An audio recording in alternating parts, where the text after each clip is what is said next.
the world did you get involved in the Hopping Hawks?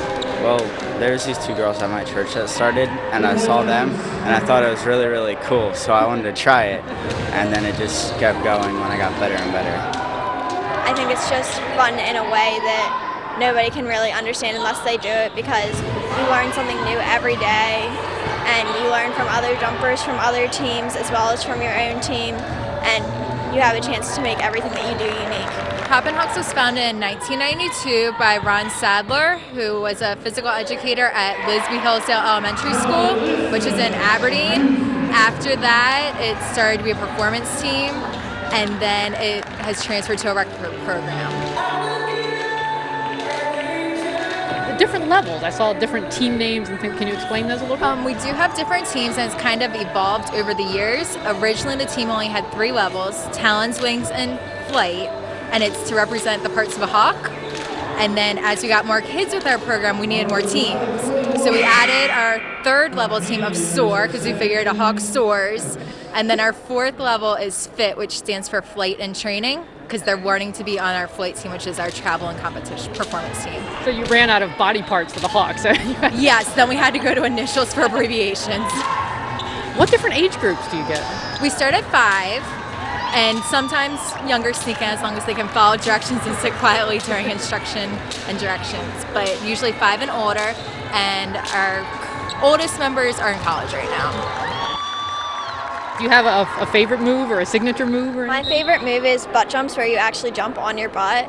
And that's my favorite because I just think it's fun, and most people, they haven't seen you jump on your butt, and it's just really different when people see it, and it always causes like a big reaction. You didn't do that during the parade, though, did you? No. That'd be a little dangerous. Yeah. You had 2 participants in the Macy's parade, Alyssa and you. Correct. How did that happen? We were contacted by USA Jump Rope and asked if we would like to do it, and crazy enough, we were like, yes. I actually turned it down 4 years ago, and I've regretted it ever since. So to me, it was like, I need to go. So then it was just, they sent us the routine, and we learned it off of YouTube, and then you could find Alyssa and I jumping through your neighborhood, trying to make sure we got our 3 miles of practice in while people pointed and laughed.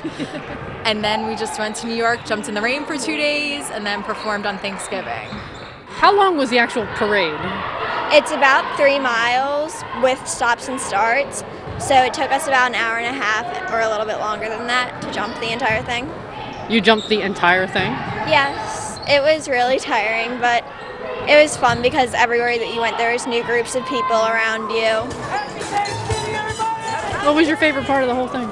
I think my favorite part was the very beginning when we were like in the loading area, and then it was just really unexpected. They were like, okay, you have to go now. And we all ran out, and it was like right when it started, and they were announcing us, and we could hear it being announced. The most interesting thing I learned, I'd seen it before my friends did the parade, everyone wears a pin on their shirt, and your pin is how you pass security, and you get to jump in the parade. So it's a great memory and keepsake, but it's also how you get to be in the parade. You do shows and then you do competitions, and they're 2 completely different things. Typically, they're completely different because competition has required elements, so your routines are more challenging, and you want to put as much as you can into your minute 15 performance. These shows, it's more about we want a clean show to show you what we can do. So at a competition, there's different routines, and there's speed events, and then there's freestyle. Speed events are all timed, and you want to get the highest score possible in your set time. And then you have your freestyle events where the jumpers are more creative and they get to choreograph. That would be like the routines you saw them performing down here with their individual ropes. That would be an example of a freestyle or your double dutch. A whole different world. And we have our own language.